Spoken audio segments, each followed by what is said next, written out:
Chapter 6. Captivity Day 12. Eris. 6 heavily armed guards marched down the hallway with their weapons trained on the small girl's back. She was wearing a dress with a lace-edged deep V-neck top, and a silky ankle-length bottom.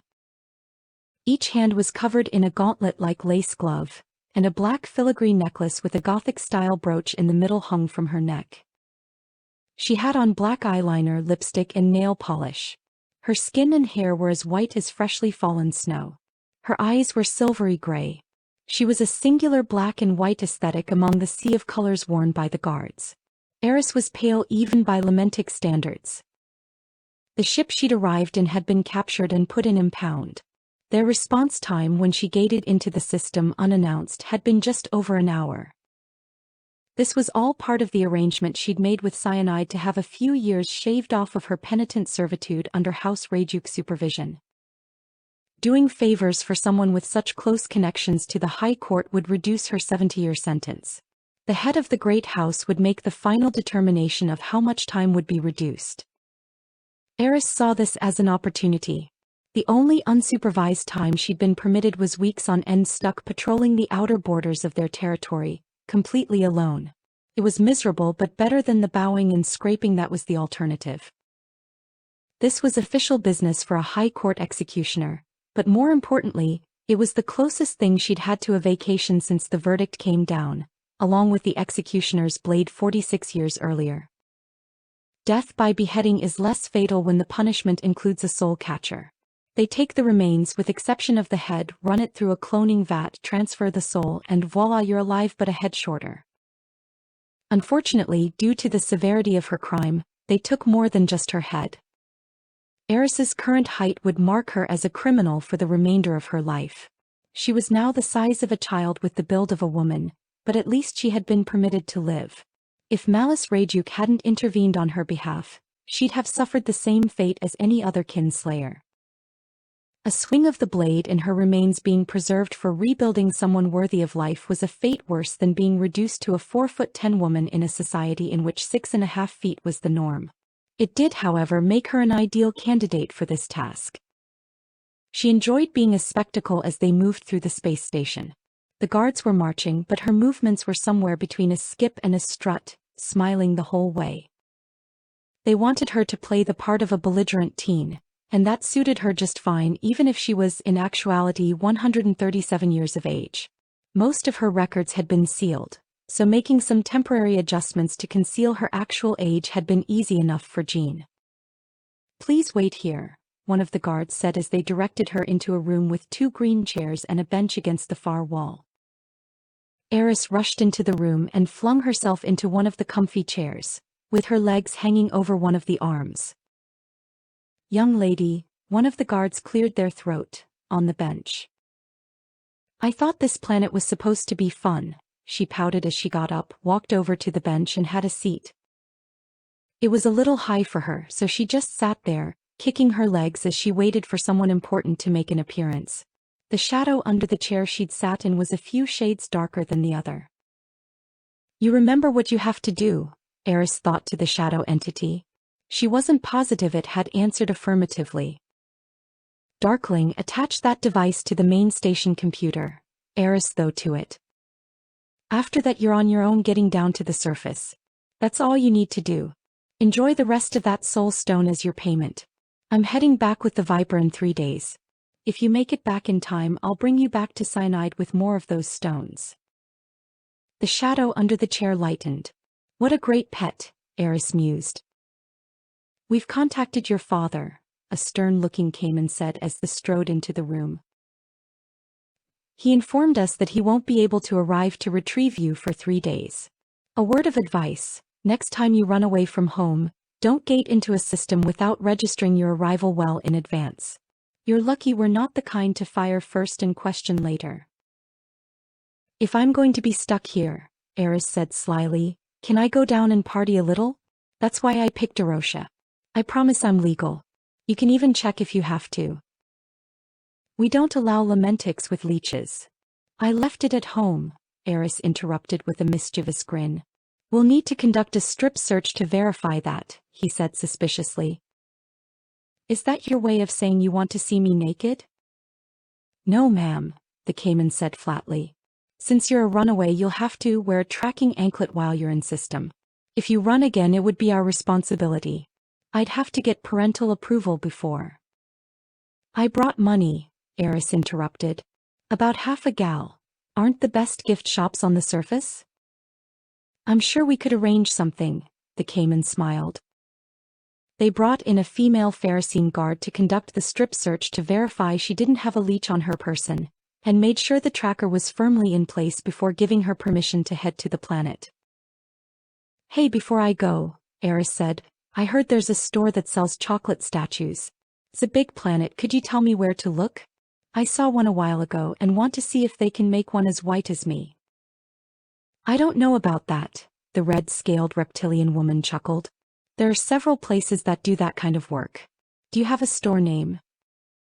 Eris grabbed her tablet and showed her a picture she'd taken of the logo on the receipt from the one that had been delivered to Cyanide. It's still night on that side of the planet, the woman said apologetically. You should be able to look them up on the city shop directory once you get down at the reception port. Thank you, Eris smiled warmly. If she could track down this Lady Darkseid person herself, she could have her time deducted even more. Budgeting 15 minutes of looking for every hour of hedonism sounded reasonable. Chloe. Sometimes the distance between memories and dreams was negligible. As much as she tried, Kali hadn't been able to force herself awake or take control of the nightmare memory playing out in her sleep. Section break. Clickety-clack. Not this memory, Kali's mind reeled with terror. Clickety-clackety. The sound echoed throughout the room. The looks on the guards' faces changed from determination to abject horror as they dropped their weapons and fled screaming. Clickety-clackety-clickety. The sound was closing fast.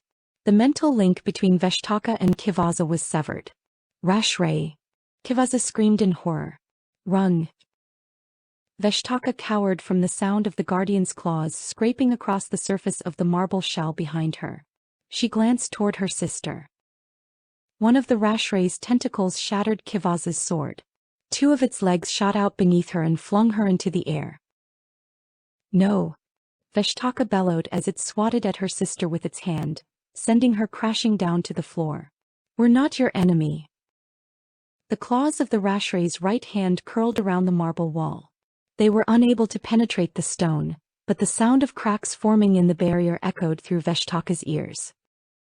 Kali tried desperately to wake herself from the nightmare. One of the Rashray's spiny tentacles lashed out at Kivaza as her body impacted the floor and wrapped around her arm like a whip, the thick spines piercing deep into her flesh. Veshtaka struggled to reinforce the marble wall as it gave way under the force of the guardian's strength. Kivaza wailed in pain and horror as the Rashray slung her through the air, behind the bulk of its torso. Three of its other tentacles seized her other arm and each of her legs, and drove her to the floor beneath its central mass. The Rashray shattered the marble wall with a strike from one of its massive hands and scooped her up in the other. She gasped over the sound of her bones creaking under the strain of its tightening grasp. The loose flesh within the guardian's great maw relaxed as row after row of dagger-like teeth rolled out of the inside of its mouth onto the surface of its lower abdomen. Kivaza looked up helplessly as it lowered its teeth toward her, preparing to draw them inward. Veshtaka fell against the outer edge of the remains of her wall and slid to the floor. She tried to adjust her position. Her right arm ached and was unable to support her weight, and she could neither feel nor move her legs. So fast, Kivaza said weakly as blood flowed from the wounds on her arms and legs. I didn't feel any killing intent. It was toying with us like a child playing with its food. Stop babbling, Veshtaka wheezed. Concentrate.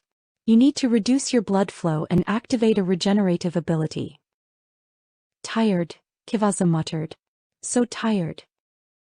Her sister was going to die unless she did something. Veshtaka deactivated her passive abilities and focused on suppressing her own pain.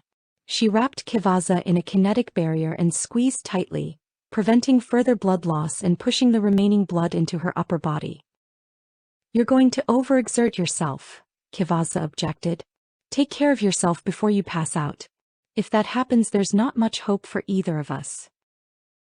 I just broke a few bones, Vishtaka said irritably.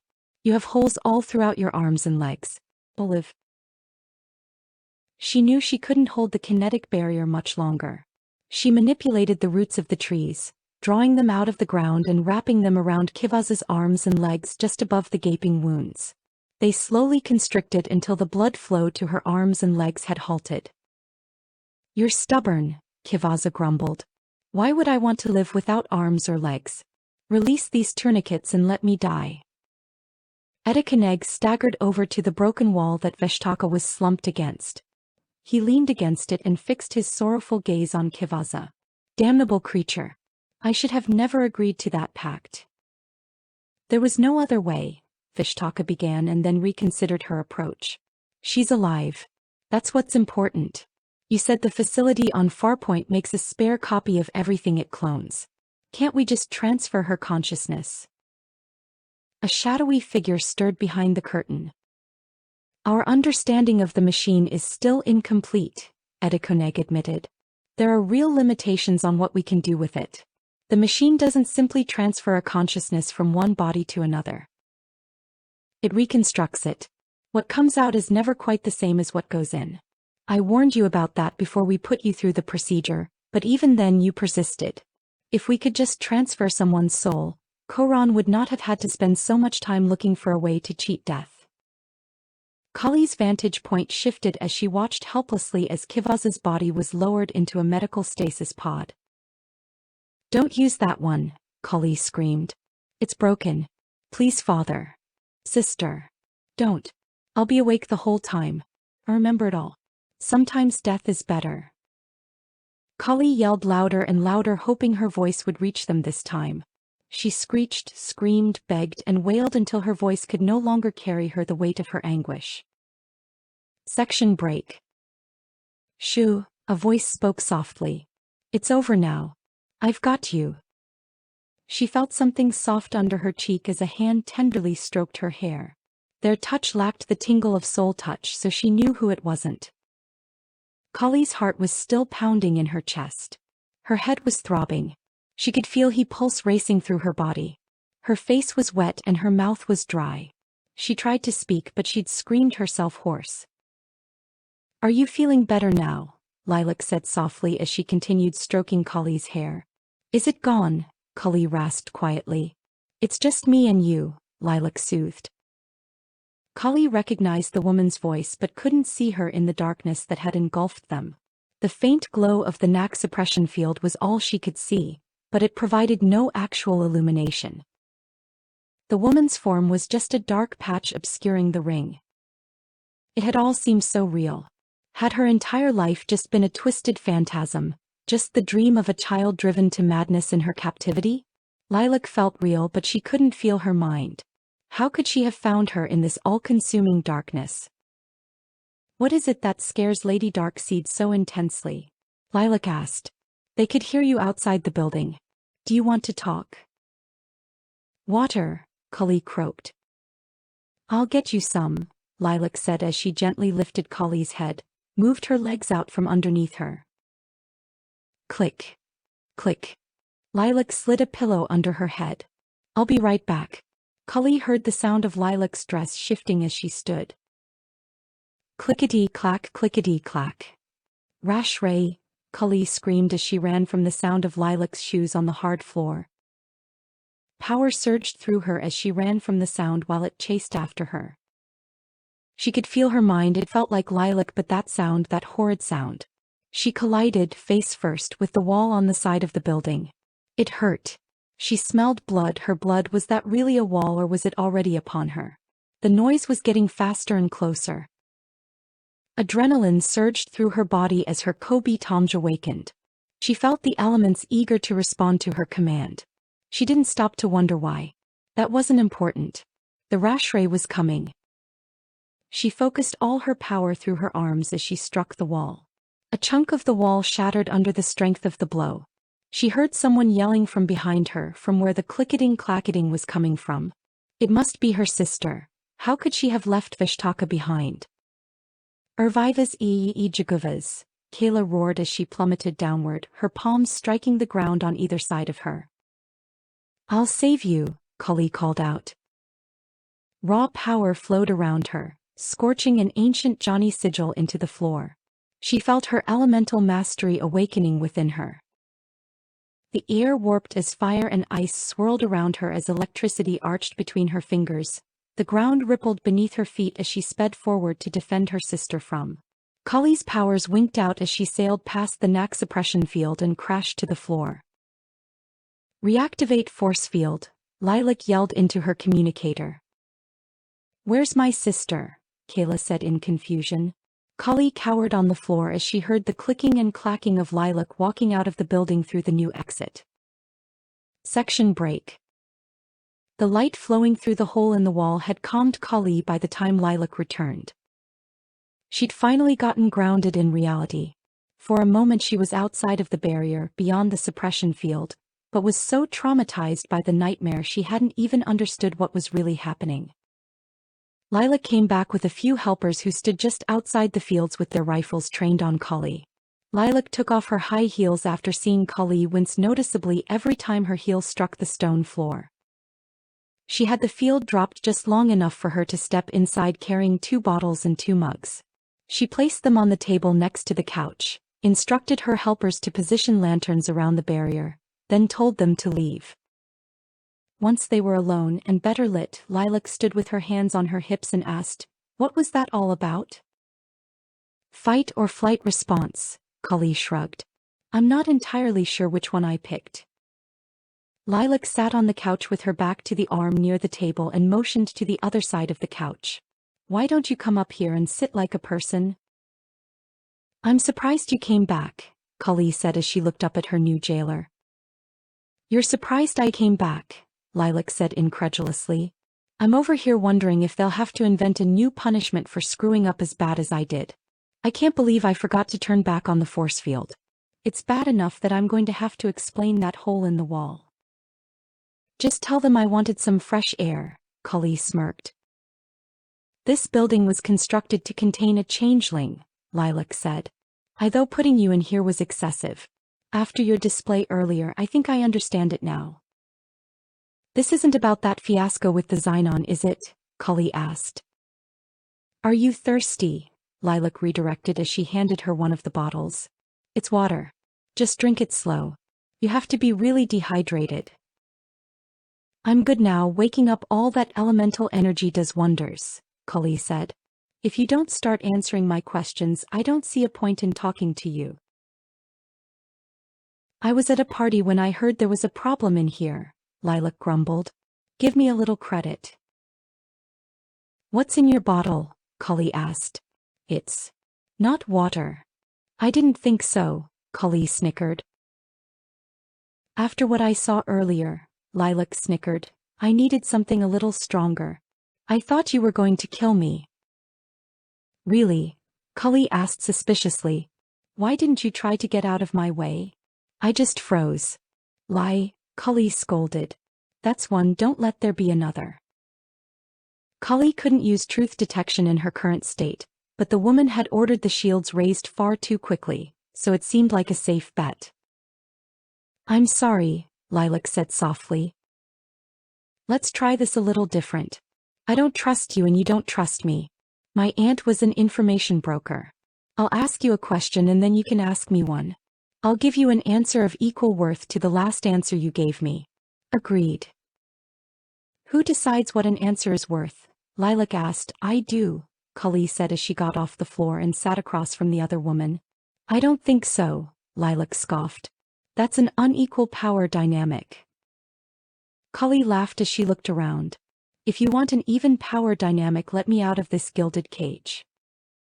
"It's not gilded." "You're telling me," Kali grumbled. "Fine, I agree," Lilac sighed.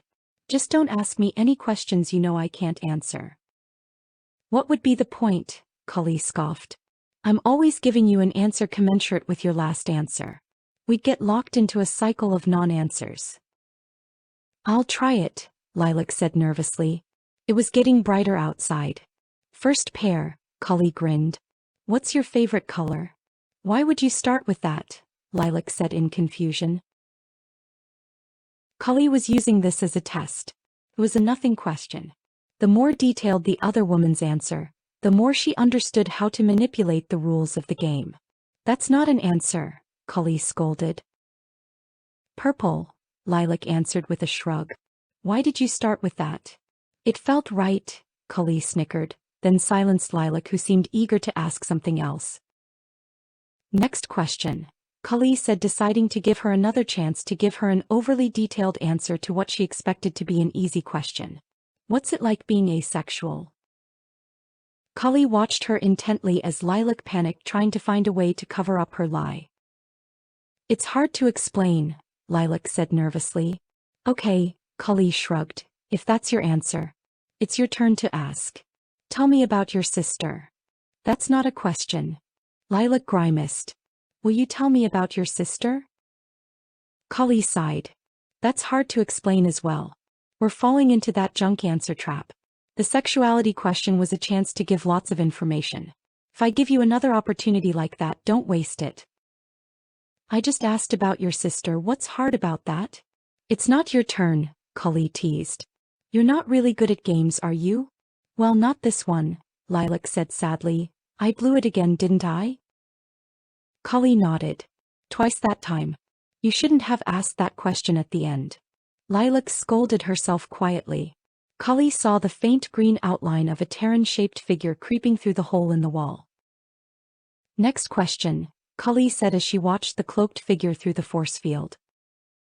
You said the knack suppression ring that's built into the floor and the force field emitted from the metal circle just inside the ring was made to contain a changeling. Do you know if knacks are disabled when you touch the outer ring or only after you've stepped inside completely? Cully looked back at Lilac once she was done asking. I really don't know, the other woman shrugged. Cully sighed. It's once any part of your body passes the edge of the ring. I was just testing your knowledge that time. I tell you what. It's breakfast time. How about you get me something to eat and some advice for yourself, and we can try this again later. You know I have to call the guards back in, Lilac said. So I don't try to escape and get added to that valid target list, Cully mocked. I'm in a city fully of zealots with guns that are waiting for your government to consent to letting them use them. How far do you think I'd get? I don't want to find out.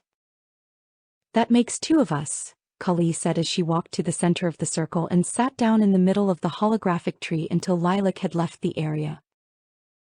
Cully stood and walked to the edge of the field with the hologram between her and the hole in the wall. Over there, she said quietly as the green energy pattern walked around the circle. You're using mystrionics, Cully said softly. Is it like Cloak of the Unnoticed, or can you talk? How long do we have? A soft female voice said. Whoever it was, they were short and petite. Can't be sure, Cully whispered. What ability are you using? Warp light, the young-sounding woman answered. It doesn't show up on cameras. I don't have a good track record with light, Cully admitted. She would have to tread carefully. This was probably either a trick or a curious child. You shouldn't be here. Be careful not to get caught. I have a ship. Next time they drop the field, make a run for it and I'll help you get away. I don't think so, Cully smirked. They probably already have you on thermal sensors. Do you think they have? The woman that was just in here found me in a room without light, you tell me, Cully smirked. There has to be something I can do, the invisible girl insisted quietly. Why, Cully chuckled softly. I have no idea who you are or why you're here, and I have no reason to trust you. True, the girl said with an exaggerated sigh. You may not even be the person I'm looking for. I was told you had a tail. 3 actually, Cully said as she swung her black tail out from the underside of her skirt. Well, that settles that, the girl's voice sounded happy. It would have been embarrassing if I was trying to rescue the wrong person. Why should I trust you?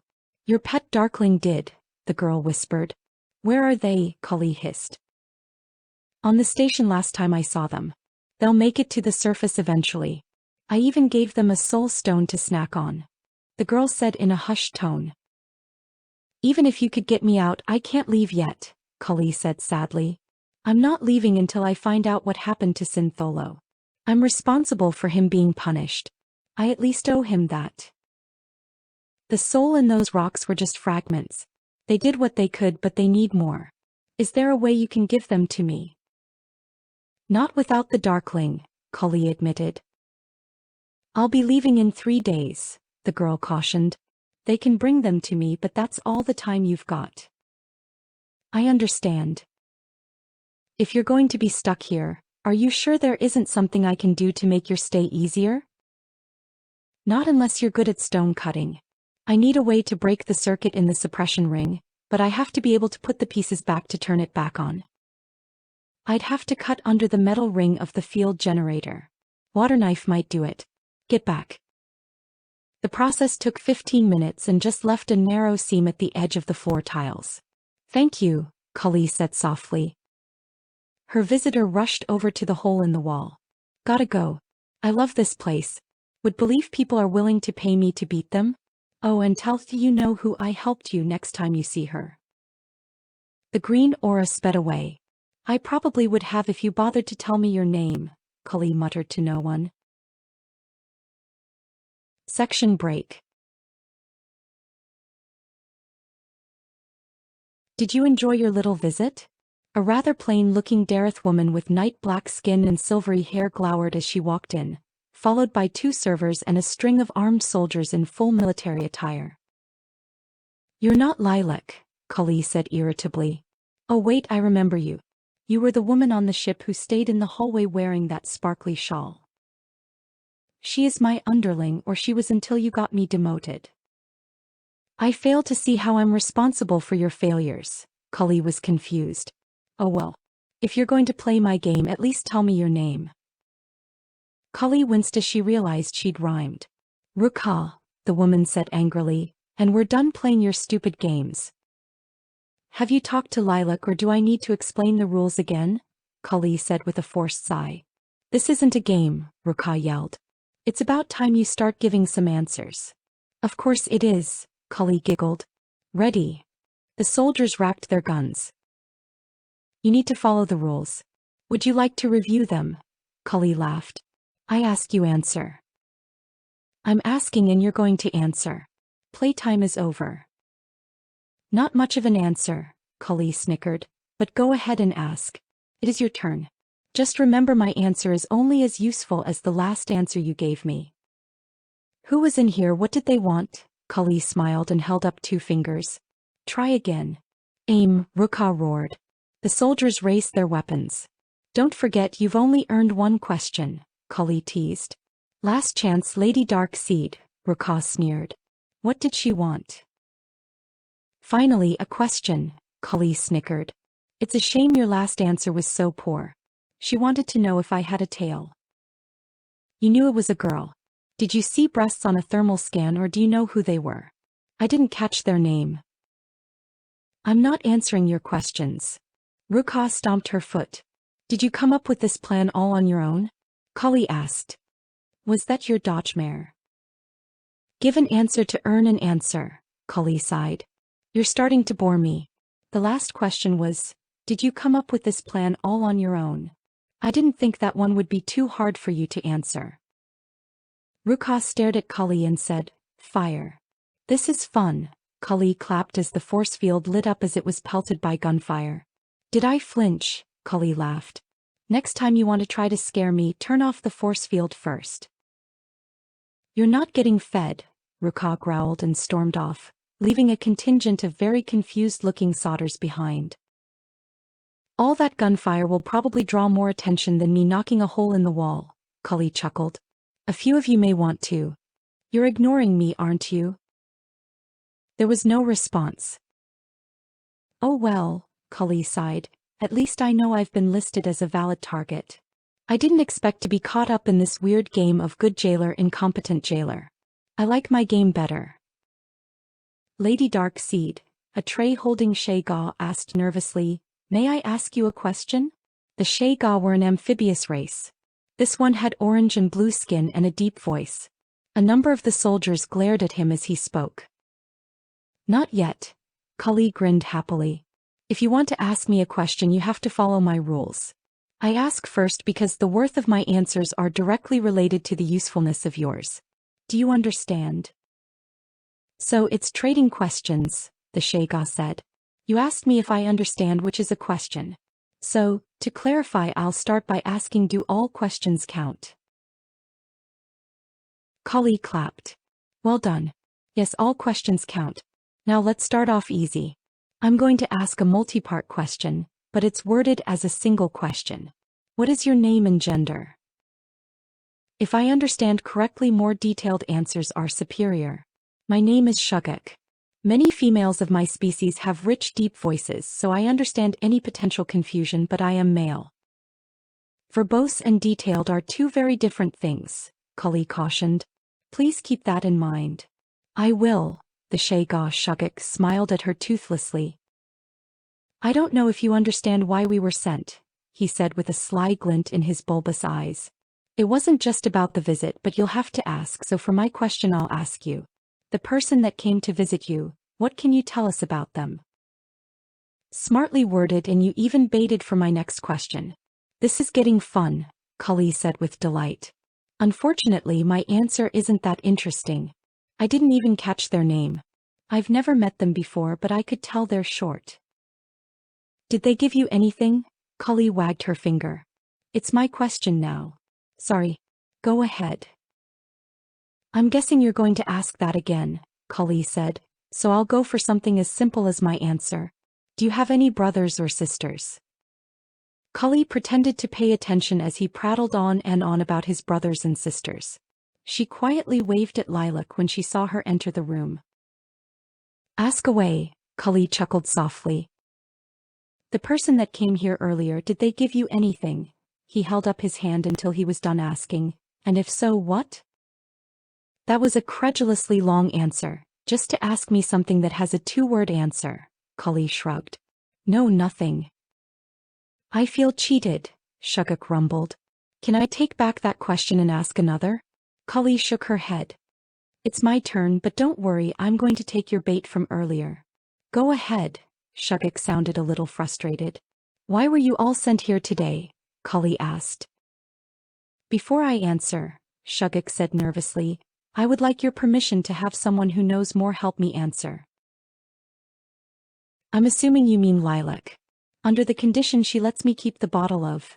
Kali picked up the bottle that the woman had left on the table earlier and read the label before continuing, imported Natalian gin. It's yours, Lilac said eagerly. In that case I'll allow it, Kali smiled. There was an incident in fellowship space involving Clefairia. Shuguk said, then motioned to Lilac. Me already, Lilac said with a start. You said you're the Clefaiриan queen. Was this morning just a trick so you could order an attack? No, Shuguk insisted quickly. This is an answer, not a question. Please just explain what you can, and then I'll take care of the question when it's my turn to ask. Fine, Lilac smirked. The Midnight Fellowship isn't permitted to go to war as part of their founding charter. Within an hour of you punching a hole in the wall, there was an announcement over the official faction channels that the Fellowship was breaking into subfactions due to a major military engagement. The Acrididae dynasty is at war. So far, the Denaric Nation and Triad Confederacy have avoided getting involved, but the parliamentary flock shares a border with the dynasty, and is likely to be drawn into the conflict. Idiots, Kali grumbled. So, I'm guessing you don't know what led to all this. How about we just stop the game for now? For future reference, if you tell me what's going on instead of rushing in with accusations, demanding answers, you'll be better received. I have no way of knowing what's happening unless you tell me. I did set some things in motion before I arrived, but this isn't me. This would be the Loctarians being backstabbing, deceitful idiots. So what's this all about? Lilac asked. How about you all join me for breakfast while I explain? Kali said. I'm starving. Just tell us how to help our allies, Lilac pleaded. You're their queen, can't you order the fleet to stop the attack? No, Kali said coldly. If I was at the center of the collective, maybe. I'm not. I have to earn their trust first, and I can't do that while I'm locked up in here. In this case, even if I could make them stand down, I wouldn't. Why? Shugak asked. If someone offered you their hand just so they could cut yours off, Kali snorted, how would you feel about being told not to retaliate? How does that? Lilac began. Tell them to release Jake and Tiki unharmed and that may appease them, Kali shrugged. Who? A Loctarian war criminal they offered to pardon and a Clether who was traveling with him. Kali growled. This is the consequence of that lie. Now feed me. Hey Shugak asked. Lower field, Lilac grumbled. Go ahead. Lilac raced the force field again after the Shaga stepped inside with the tray. Samari. Samara screamed in the dark. Her body convulsed uncontrollably. Don't, Gruff Dalula said. It's part of the process. But she's in pain, the woman with the familiar voice said angrily. We're doing what we can, melodic-voiced Alice snapped. Don't break my concentration. If you keep hurting her, the familiar woman began. This body has a radically different nervous system, Gruff Dalula literally growled. I warned you this was going to happen when we remove the neural block. Once she acclimates to her new nervous system, it will subside. If I sedate her, we'll have to restart this part of the process. Can't I? The familiar woman sounded like Sam's physical agony was causing her emotional distress. Sam recognized the emotion in her tone but felt a little detached. A strange sound came from deep within Sam's mind. It was a deep, mournful sound like none she'd ever heard before. It was Louis. She could tell he was frightened and worried about her. She had no idea what he looked like, so her mental image was of an amorphous shape humming while slowly rocking back and forth. The agony gave way to a burning sensation, which eased into a sharp electric tingle, then blunted into a full-body ache. The convulsions became less and less violent and reduced in frequency. We're down to a single brain wave, Gruff Dalula sounded pleased. Her racial pain tolerance should start taking over soon. Good. Alice sounded less melodic now. I'm exhausted. Just endure a little longer, the familiar voice said. I have to step out. As the last tremors passed, Samari fell asleep.